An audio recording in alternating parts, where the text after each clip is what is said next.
ছেলেটাকে দিনের পথে ডাকতাম। তার বাপমা বলতো ওর এখন পড়া আছে, ও যাবে না। পরে জানতে পারলাম যে তার বাবা মা ছেলেটাকে তাবলিগ বা দিনের মানুষদের সাথে মিশতে দিতে চায় না।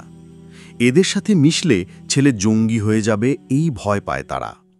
তারা এজন্য নামাজি ও আল্লাহওয়ালা কোনো ছেলেদের সাথে নিজের সন্তানকে মিশতে দিত না। তার ফুফু ও ফুফা অনেক বড় ডাক্তার, তারা খুব ভদ্র মানুষ। তারাও বলতো ও যদি হুজুর বা নামাজি ধরনের কোনো ছেলেদের সাথে মেশে তাহলে জঙ্গি হবে অথবা পড়ালেখা হবে না। কেননা দাড়ি টুপিওয়ালারা ক্যারিয়ার নিয়ে এত সজাগ না, তারা খালি মসজিদে পড়ে থাকে। এজন্য ছেলেটাকে গড়তে হলে এদের থেকে দূরে রাখতে হবে। এক পর্যায়ে হতাশ হয়ে ছেলেটাকে ডাকাডাকি বন্ধ করে দেওয়া লাগে। এভাবে কয়েক বছর হয়ে গেল।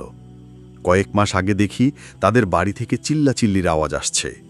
কি হয়েছে দেখতে গিয়ে জানলাম বহুদিন হয়েছে ছেলেটি নেশার জগতে প্রবেশ করেছে।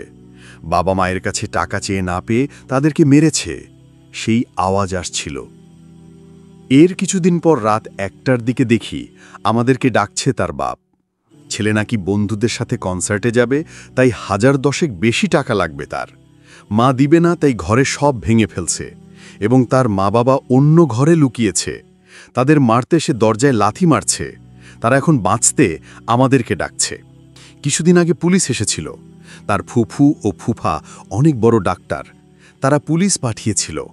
কিন্তু পুলিশ বলল তাকে এভাবে রিহ্যাব সেন্টারে বা থানায় আর কত রাখবেন, পারলে তাকে মসজিদে তাবলিগ বা কোনো ভালো পরিবেশে পাঠান। তার বাবা মা ফুফু ফুফা প্রায় পা ধরছে সবাইকে যেন মসজিদে বা দিনী পরিবেশে কেউ দায়িত্ব নিয়ে তাকে নিয়ে যায়। কিন্তু ছেলেটাকে কে নিবে? অথচ আমাদের দেখলে সে সালাম করে, কেমন আছি জিজ্ঞেস করে। কারণ আমরা যখন তাকে দিনী কাজে ডাকাডাকি করতাম তখন সালাম শিখিয়েছিলাম। নোট: আল্লাহ যে দিন দিয়েছিল মানুষকে মানুষ বানাতে, সে দিন ছাড়া মানুষ কিভাবে মানুষ হওয়া সম্ভব? রাসূলুল্লাহ সাল্লাল্লাহু আলাইহি ওয়াসাল্লামের সাহাবাদের থেকে উত্তম মানুষ কি আর কেউ হতে পারে?